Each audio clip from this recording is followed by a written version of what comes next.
한 해 동안 정말 어떻게 하나님의 그 깊은 베푸신 은혜를 우리가 항상 경험하고 그 은혜 가운데 우리가 굳게 서서 살아가야 되는가, 우리 한번 요 12절의 말씀을 가지고 살펴보도록 하겠습니다. 12절에 이렇게 말씀을 하고 있네요.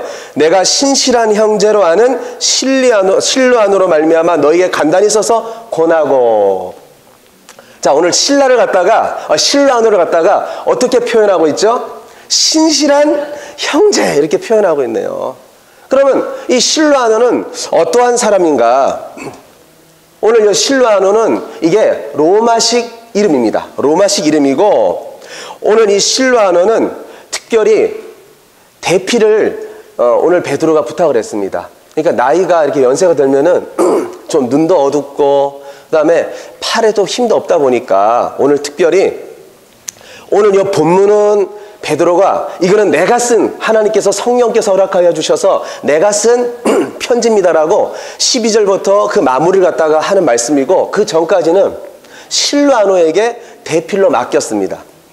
그러니까 그 정도로 믿을만한 신실한 사람이었기 때문에 하나님의 말씀을 말해주고 너가 당신이 쓰시오 하고 특별하게 그 영광을 갖다가 이 실로아노에게 맡겼다는 거예요. 그리고 오늘 이 12절로 5장 12절로 14절은 이 편지는 베드로에게 하나님께서 허락하여 주신 말씀이었습니다라고 이제 한번 도장을 딱 찍는 거예요. 그래서 베드로가 저자다, 오늘 명백하게 알리는 오늘 내용이 이 짤막한 12절로 또 다음 주에 우리가 쭉 또 13, 14절을 나눌 텐데 그 말씀이고, 오늘 이 실로아노는 그러면 어떠한 사람이기에 이렇게 베드로가 말씀을 대필할 수 있도록 그렇게 맡기는 사람이었는가, 우리가 또 알아보는데, 이 실로아노는 사도행전 16장 19절로 40절 하반절의 말씀 보니까 이 사람이 바로 바울과 함께 했던 누구냐면요, 실라입니다.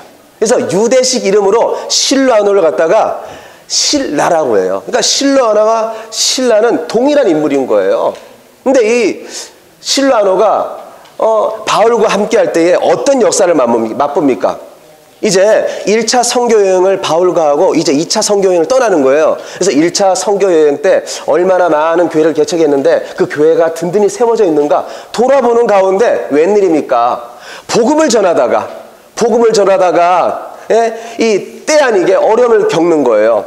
그래서 이 사도행전 특별히 16장에 가니까 부득불하게 어디에 갇히게 됐습니까? 주의 일을 감당하다가 복음을 전하다가, 선교사님도 복음을 전할 때 어려움 겪을 때가 있죠. 나는 주의 일을 감당하고 그 영혼을 사랑해서 복음을 전했는데 웬일입니까? 어려움이 닥치는 거예요. 오늘 바울과 실라도 그렇죠. 복음을 전하는데 옥에 갇히는 그런 일이 벌어지는 겁니다. 그런데 믿음의 사람은 달라요.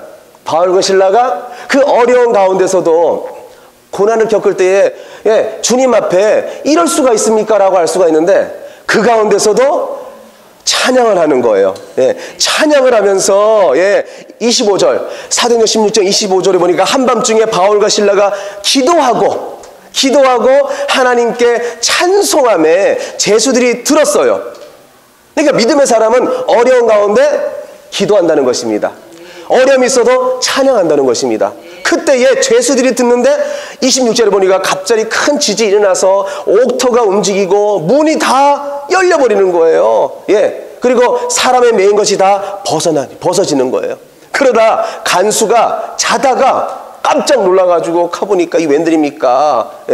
다 옥문이 열리고 이제 착고가 풀렸으니까 이제 큰일 났다, 도망갔구나, 나 죽었다고 하는데 웬일입니까? 28절에 칼을 들어서 이 간수가 자결을 하는데 28절에 바울이 이렇게 말합니다. 바울이 크게 소리질러 이르되 내 몸을 상하지 말라, 우리가 다 여기 있노라 하니. 그때에 간수가 등불을 달라고 하여 뛰어들어가서 무서워 떨며 바울과 실라 앞에 엎드려지는 거예요. 그리고 이렇게 말합니다. 선생들이여, 내가 어떻게 하여야 구원을 받으리까? 그때 뭐라고 바울이 실라가 외쳤을까요? 주 예수를 믿으라, 그리하면 너와 내 집이 구원을 얻으리라 하고, 그리고 온 이 제수의 이 간수의 가정이 예수 그리스도를 나의 구주로 믿는 역사가 있었습니다. 예, 이런 역사를 실로 안어가, 즉 신라가 경험했으니까 평생도록 주님을 떠나지 않는 거예요. 평생도록 그 은혜, 복음을 전하다가 고난받을지라도 이것이 진정한 고난이고, 이 가운데 성령께서 함께 하시고 하나님께서 역사하시고, 예, 하나님께서는 늘 우리를 도우신다, 응원하신다, 격려하신다, 이 주님을 경험한 것입니다. 그러니 변함없이 신실하게 주님의 사명을 감당한 줄 믿습니다. 우리도 다 그런 신실한 그리스도인 되시길 축복합니다. 그래요. 교회에는요, 바울이 있으면은 신라 같은 사람이 있어야 돼요. 다 리더가 될 수 없어요. 그러나 리더는 앞에서 비전을 제시하고 우리가 합시다 했을 때에 신라 같은 사람, 신실한, 같이 신실해야 되죠. 아멘하고 순종할 때에 하나님께서는 이 주님의 등대교회도 캐나다를 복음으로 정복하고 한 영혼을 이 자리에 인도해내는 그런 복음의 사명자로 우리를 써줄 줄 믿습니다. 그래서 구약을 보니까 이 모세가 하나님께 쓰임 받았습니다. 근데 아말렉 전쟁 가운데 출애굽하고 나서 아말렉 전쟁이 일어났어요. 아말렉과 전쟁이 일어났을 때에 모세가 팔을 들어야지만 전쟁에서 이기는 거예요. 근데 사람인지라 계속 들 수가 있어요? 내려가는 거예요. 힘들어, 안 되겠다고 툭 내려가면 어떤 일이 벌어졌습니까? 세상에 전쟁이 짓는 거예요. 그때에 이 양 사이드에서 누가 그 손을 올려줬죠? 아론과 훌이 있었던 거예요. 버쩍 들여서 올려주니까 웬일입니까? 전쟁에서 대승을 하는 거예요. 예, 여호수아 군대가 아말렉과 전쟁하여서 대승을 거둘 수 있는, 그러니까 훌륭한 리더 가운데는 누가 있다는 거예요? 함께 동력할 수 있는 동력자가 있어야 된다는 것입니다. 우리가 기도해야 되는 거예요. 나도 주여 이왕에 불러줬으니까 주님, 내가 신실한 그리스도인 되게 해주시옵소서. 그리고 이 자리에 내가 전도 대상자로 내가 지금 기도하는 VIP가 있습니다. 주여 그 사람을 이 자리에 하나님 불러주시옵소서. 이 자리에 인도해 주시옵소서. 그래서 훌륭한 실로 하나같이 신라같이 주여 주님 신실한 그리스도인 되어서 주의 사명을 잘 감당하여 잘했다 칭찬받을 수 있는 이 시대에 그리스도인 되게 해 주시옵소서. 우리가 기대하며 주님께 기도해야 될 줄 믿습니다. 예, 그랬을 때에 바울에게 하나님께서 신라를 보내주시고 디모데를 보내주시고 디도를 보내주시고 브루스길라와 아굴라를 보내주시고 베베든 훌륭한 조력자를 하나님께서 붙여주셨습니다. 그래서 우리가 기도해야 돼요. 주여 우리에게 동력자를 보내주시옵소서. 우리에게 조력자를 보내주시옵소서. 그 사람이 신실하게 주님 믿음으로 성장하게 해주시옵소서. 예. 저도 말씀을 준비하면서 하나님께 야 주님 저도 신실한 그리스도인 되게 해주시옵소서. 제가 점검해 보니까 이게 처음과 과정과 결론이 주님 볼 때에 달라야 될까요? 동일해야 될까요? 동일해야 되는 거예요. 그 사람에게 하나님께서 뭘 맡긴다는 거예요? 보세요. 실로안에게 대필해서 말씀을 쓰도록 했어요. 그 말씀을 전하는 사명을 감당하게 한 거예요. 근데 김선년 선생님 이런 말씀 하시더라고요. 전에 제가 담임 목사님으로서 같이 동역했던 제가 섬겼던 목사님이 이게 말씀을 들으면은 똑같은 단어에 똑같은 문장을 더러 많이 쓰는데 왜 이렇게 은혜가 되는지 모른다고. 근데 결론이 뭐였을까요? 그 마음에 항상 열정이 있고 항상 신실함이 있다는 거예요. 그러니까 하나님께서는 같은 단어와 같은 문장과 비슷한 하나님 메시지를 전할지라도 그 가운데 누가 역사하시는 거예요? 성령께서 역사하시는 거죠. 그래서 제가 말씀을 준비하면서 어제도 제가 밤새 깨달은 거예요. 그렇구나.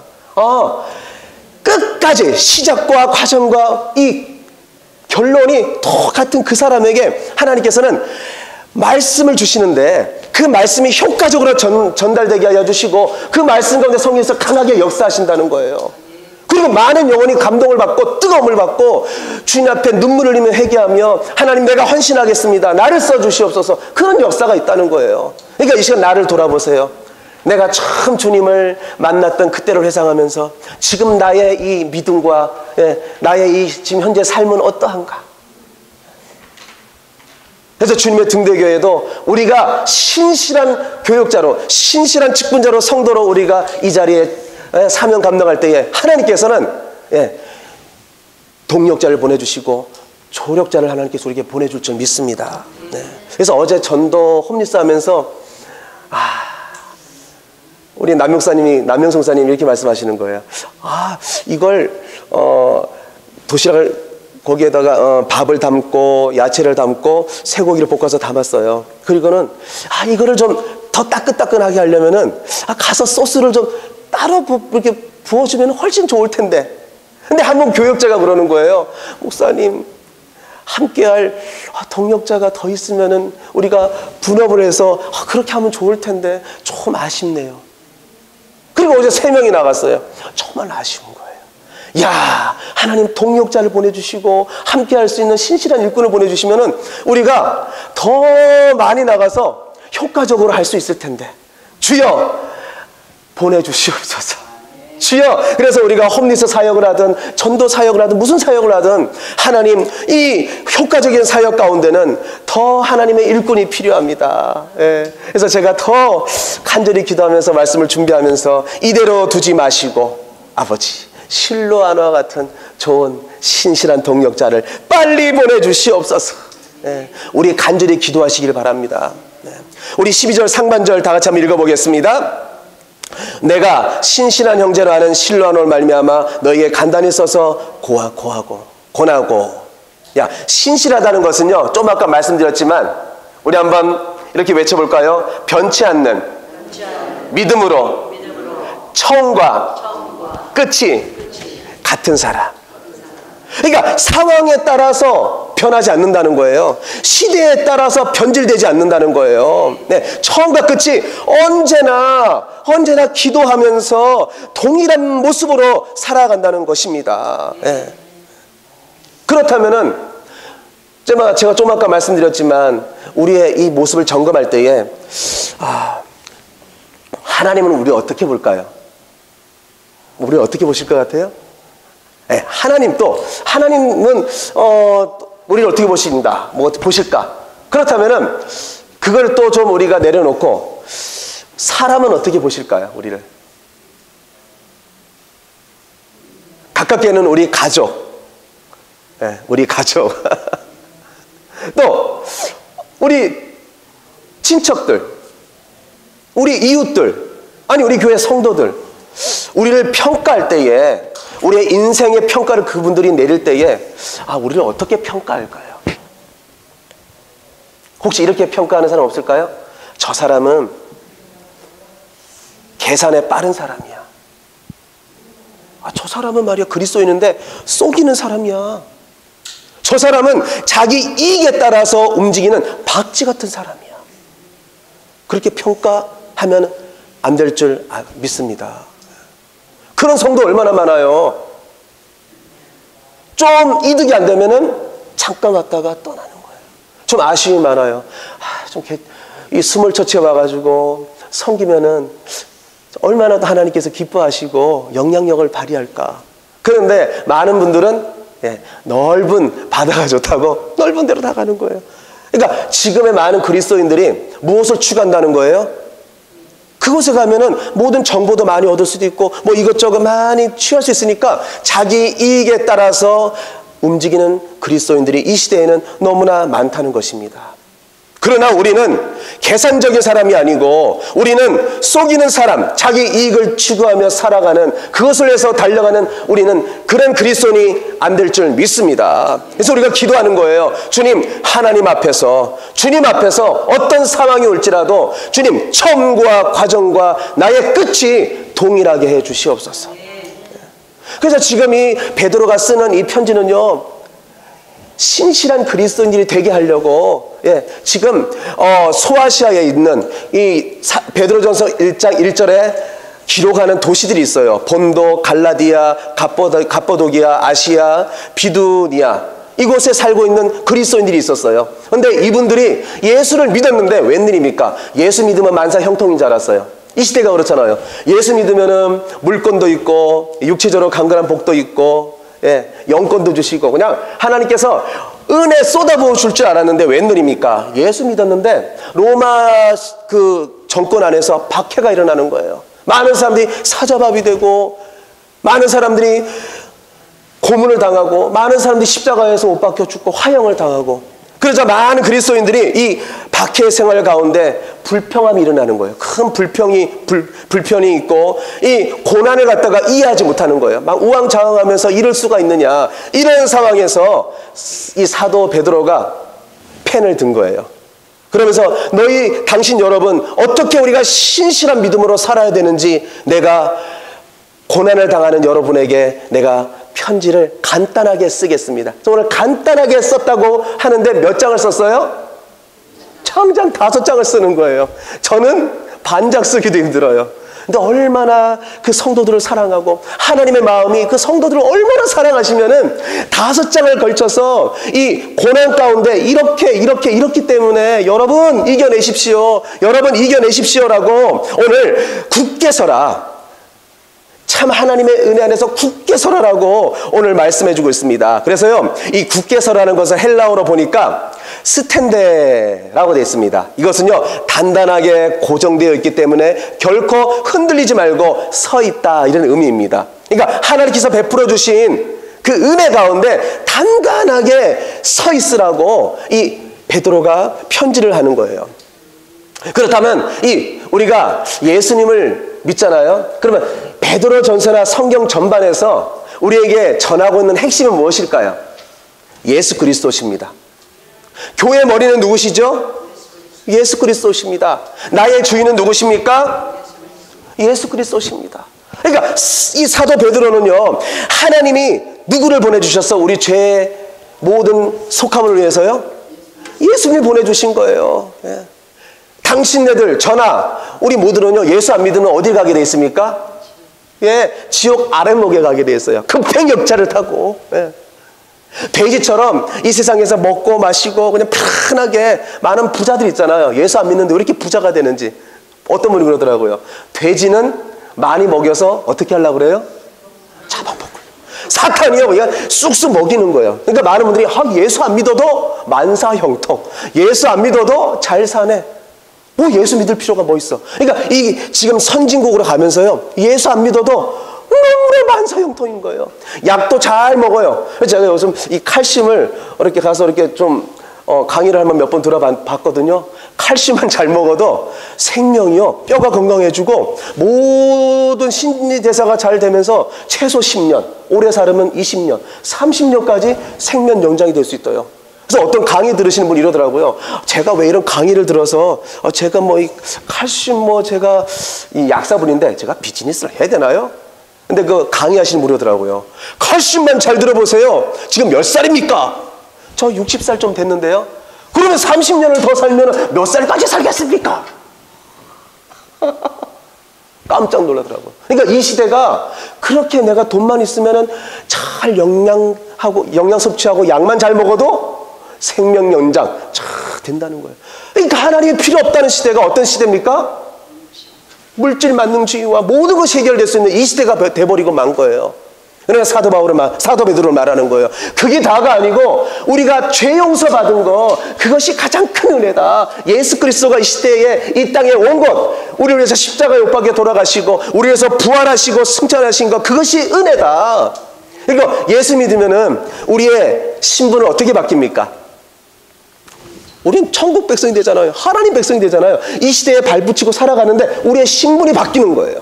우리는요, 여기도 살지만 진정한 우리의 시민권은 어디 있다는 거예요? 예, 이 캐나다에서 영주권 받으려고. 그런데 여러분, 영원히 거할 수 있는 거, 영원히 살 수 있는 거. 예, 캐나다는 잠깐이에요. 예, 지금 제가 50은 안 됐지만 이 캐나다 땅에서 얼마나 살겠어요. 예. 제가 100살까지 혹시나 여기에 살 수 있을까요? 그럼 보장을 못하죠.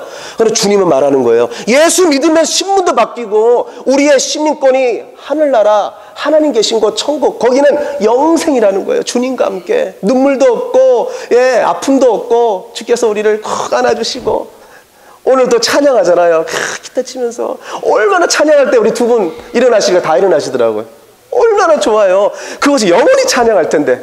저는 찬양하는 거 가장 좋아해요. 그래서 마지막 아까 힘이 들고 넘어서, 예, 그래서 주님, 저 좀 그냥 찬양만 부르면서 다니게 해주세요. 근데 아니더라고요. 내긴 냈는데 좀 이렇게 하나님께서 가다가 멈추게 해줬어요. 찬양은 너무 좋아해요. 우리 천국 가서 찬양하는 거, 그것이 기쁨인 줄 믿습니다. 네. 그러면서 이 사도 베드로가 말하는 거예요. 베드로전서 1장 3절에 제가 읽어드릴게요. 썩지 않고 더럽지 않고 새하지 아니하는 기업을 있게 하신 것. 그러니까 우리에게는요, 예수 그리스도를 믿음으로 우리에게 산 소망을 우리에게 준 줄 믿습니다. 하늘의 소망, 썩지 아니하는 것, 그것을 우리에게 주셨다는 거예요. 그렇기 때문에 조금 힘들어도 참아야 된다. 그리고 우리에게 완전히 신분을 바꿔줬습니다. 우리를 거룩한 제사장으로 삼아 주셨습니다. 그래서 베드로전서 2장 4절에 5절에 복습을 하는 거예요. 이렇게 읽어주고 있습니다. 사람에게는 버림받았으나 하나님께는 택하심을 입은 보배로운 산돌이신 예수에게 나와 너희도 산돌같이 신령한 집으로 세워지고 예수 그리스도로 말미암아 하나님이 기쁘시게 받으실 신령한 제사를 드릴 거룩한 제사장이 될지니라.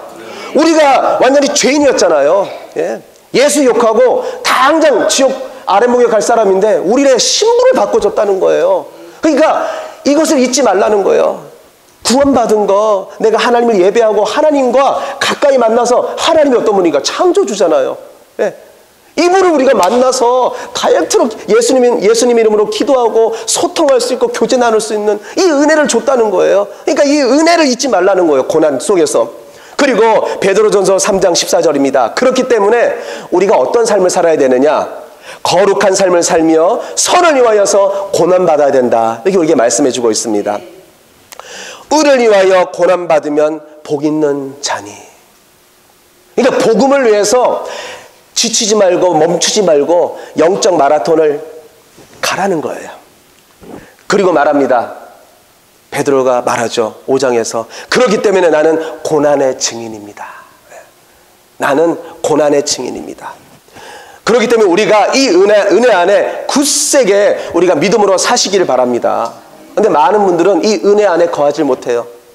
많은 분들은 예수 믿는 것이 그냥 잘 먹고 잘 살고 만사형통, 그것 때문에 그것이 은혜고 그것이 기쁘고 그것이 다인 줄 알고 그것을 찾고 그것을 원하고 있어요. 그러다가 웬일입니까? 그 은혜가 나에게 없는 거예요. 그러면은 영락없이 낙심하고 절망하고 하나님 앞에 원불교 성도가 돼가지고 막 외치는 거, 왜 이래, 왜 캐나다 이곳에 보내줘가지고 왜 나를 이런 사명을 줘가지고 이렇게 힘들게 합니까? 오직 세상에 나 딱 뭐예요? 보이는 것만 취하는 거예요. 보이는 것만 원하기 때문에 그렇게 살 수밖에 없는 거예요. 그러나 여기 계시는 모든 분들은 오직 하나님의 은혜, 나를 사명자로 불러주신 것, 그것을 날마다 붙잡고 믿음으로 달려가는 성도인 줄 믿습니다. 그렇기 때문에 우리는 어떤 믿음으로 살아갑니까? 상황이 어떠하든지 환경이 어떠하든지 누가 알아주든지 몰라주든지 주님 주신 은혜와 영원한 영광의 나라를 너무너무나 크게 생각하기 때문에 고난이 올지라도 의연히 그것을 받아들이고 사명을 잘 감당하는 신실한 믿음의 성도인 줄 믿습니다. 그럼 제가 질문할게요. 지금 고난받고 있습니까?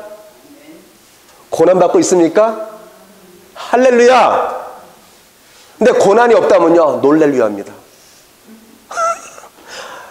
한번 예를 들까요? 새벽 기도 가시면은 잠을 푹 자야 됩니까? 일찍 일어나야 됩니까? 연세가 드시면 일찍 일어나더라고요. 우리 남목사님은 3시에 일어나시고 4시에 일어난대요. 근데 저는 좀 젊어서 이게 5시간 반 40분 일어나려면요, 이리 뒤치기고 저리 뒤치기고 유혹이 와요. 지금 밖에 좀 얼었을 거야. 그러니까 어떤 면은요, 우리가 잠을 이기고 우리가 주님 앞에 나가기 위해서 때로는 포기한다는 것이, 이게 지금 뭐 생명의 위협이나 우리를 잡아간다거나 뭐 이슬람권에는 있고요, 중국에 있지만 캐나다에 없잖아요. 그러니까 나를 내려놓고 내가 주님 것을 택하기에 우리의 모든 것 이 안락한 것을 포기한다는 것도, 그것도 고난인 줄 믿습니다. 또 예배를 위해서 우리가 뭐 결혼도 있고 누가 불러요. 애경사가 있으니까 꼭 와야 된다. 근데 주일날이면 갑니까 안 갑니까?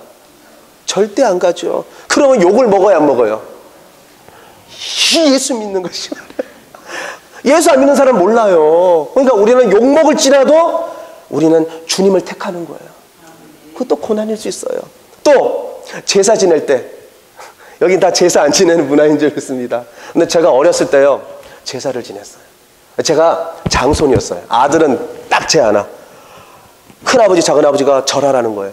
근데 제가 일찍이 사회생활을 하면서 예수님을 나의 구주로 믿고 구원을 받았어요.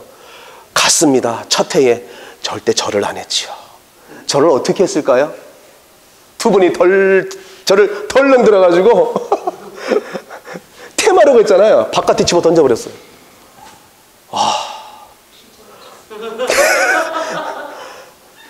도안이면 뭔 거예요? 우리가 믿음을 위해서는요, 이 세상 것을 우리가 포기하고 절대 타협하지 않는 거 있잖아요.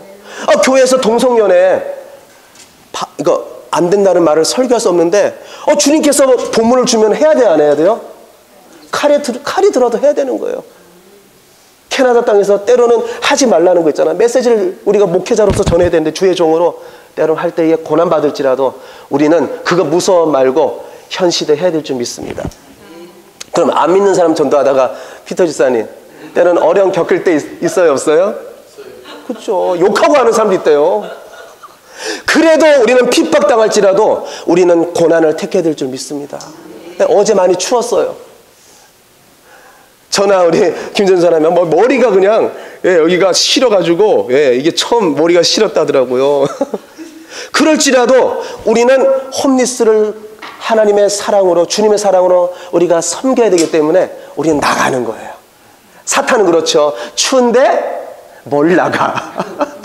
아유 다음 주에 나가 아니 다음 달에 나가 썩은썩은 되죠. 그럴지라도 주님께서는 우리에게 원하시면은 우리는 이 시대에 내 몸은 힘들지라도 내 상황 형편이 힘들지라도 우리는 그 고난을 택해야 될 줄 믿습니다.